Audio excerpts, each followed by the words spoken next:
Hozirgi murojaatim Shavkat Mirziyoyevga. Shavkat Mirziyoyev, red degan nima degani? Red degani nima uchun red chiqargansiz? Nima uchun red chiqargansiz? Minglarni shu redingizga. Red deganda nogiron bolalarni borib qamash degani emas-ku. Mana shu hozir red yezdi deb mana o'g'lim nogiron bolam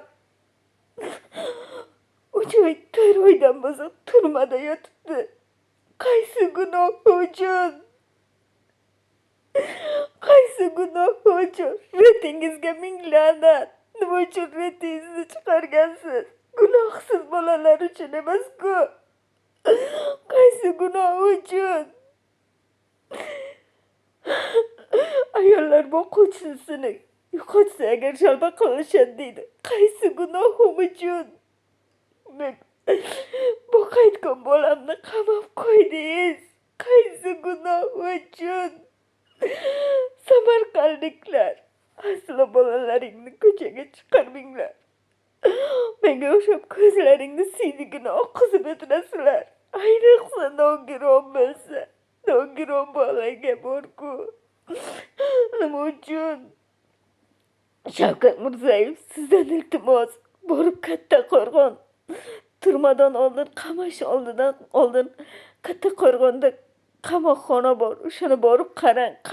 Qancha gunohsiz bolalar yotibdi. Ularning gunohi nima? Nima uchun red degan narsani chiqargansiz? Red o'zi nima u? Gunohsizlarni borib qama degani emas-ku.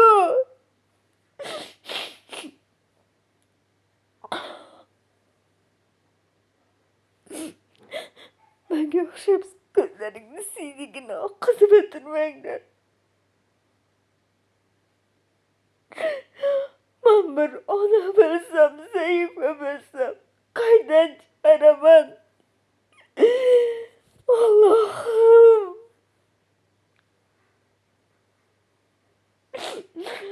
Bormagan joyim qolmadi. Yordam so'ramagan odamim qolmadi. Kimdan yordam so'ray? O'g'lim nogiron. Sudurgi berib yotibdi. Depressiya kasalligi bilan shug'ullanib yotibdi. Hozir hayoti bilan kurashyapti. O'lib qolsa men qanday chidayman? Reding javob beradimi? Iflos!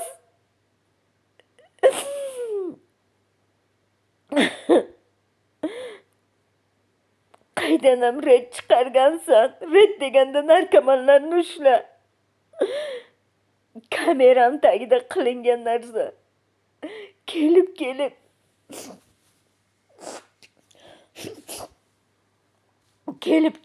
kamerani tagida ham qilinadimi shu narsa? Narkomanlarni ushla deysiz.